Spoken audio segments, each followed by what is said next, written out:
So you're an introvert. You've watched countless videos, read through articles, and heard the same stereotypes over and over again. But do you know who else is an introvert? Lady Gaga. So is Ryan Gosling and Dave Chappelle. Now the whole subject got a lot more confusing. But to understand it better, let's go back to the first person who defined introversion and extroversion in the early 1900s, Carl Jung, the founder of analytical psychology and an introvert himself. You see, for Jung, this study was a personal battle. He wanted to find the traits that define introverts, both the good and bad ones. But among his discoveries, he found out one essential thing. No one is entirely an introvert or an extrovert. We're all a blend with a personal balance of introverted and extroverted traits. Yet that doesn't explain how some people can be way more introverted than extroverted and still have jobs like singers, actors, and even comedians. These people have to interact with millions of fans. But do you know what is the key difference between them interacting with a lot of fans and you interacting with a lot of people?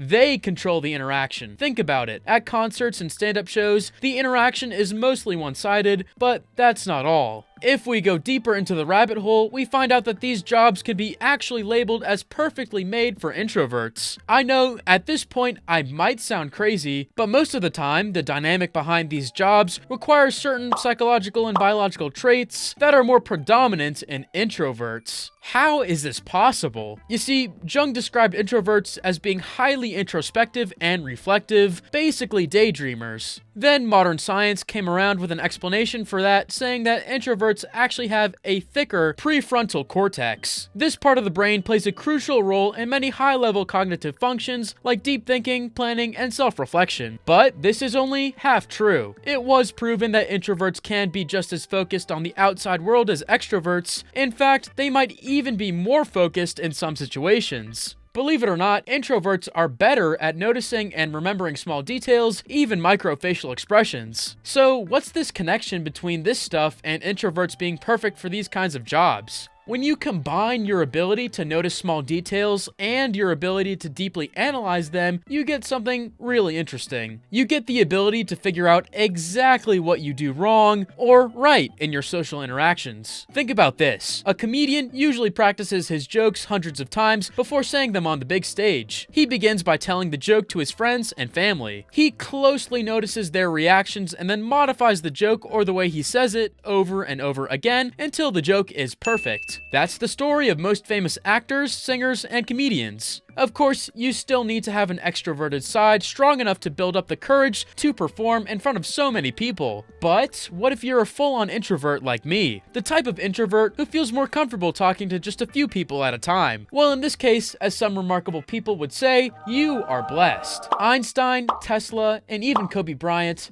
all of them introverts. And they were all legends in their domains. But let me tell you something, being introverts was actually one key element behind their success. They needed to be like that in order to enter the flow state. What's that? It's a state of complete absorption in an activity where time feels like it slows down. You may have heard people saying that they are in the zone. Well, they were actually talking about the flow state. Carl Newport, a smart dude who graduated MIT, wrote a whole book on this subject. He explains that this flow state not only helps you get more things done in a shorter time, but also makes you achieve intellectual or physical goals that only a few people can. Because for most of the time, becoming excellent at something requires hours of practice. But this flow state can help you in your day-to-day life more than you think. First, it boosts your self-image. Like that time you were the best player in your childhood friend group. You were confident. Now, especially when you're an adult, most people don't really give a fuck about your performance at video games. But there are plenty of domains where they do care. And that's the second point. You can use the flow state to get good at certain things and build an interesting personality for yourself. Think about this. There are two types of introverts, and Mark Zuckerberg was both of them. Think about him in the past. What did we know about him? Socially awkward,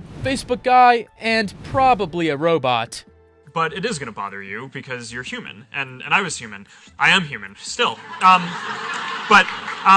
The old Mark Zuckerberg was that weird type of introvert. He didn't have any hobbies nor anything interesting about his personality, but he changed. When you look at him now, what are the traits that pop up in your mind? Well, he's good at surfing, he's an MMA fighter, goes to the gym, and he's got a hell of a glow up. Suddenly, this dude is much more interesting than just any introvert. After you get an interesting personality, you can combine it with your introverted way of communication. A little confused? When it comes to human connections, you have two big advantages over extroverts. Number one, you don't want to stand out. So when you talk to other people, you are actually listening to them and not just waiting for your turn to talk. That would lead more people to open up and talk more about themselves, which according to psychology is our favorite subject in the world. But in the moments when you do talk, you will always have interesting things to say. That would make you a person that everyone wants to be around. Number two, you need alone time to recharge. How is this good? Well, people would get to see you less when something is rare. Diamond!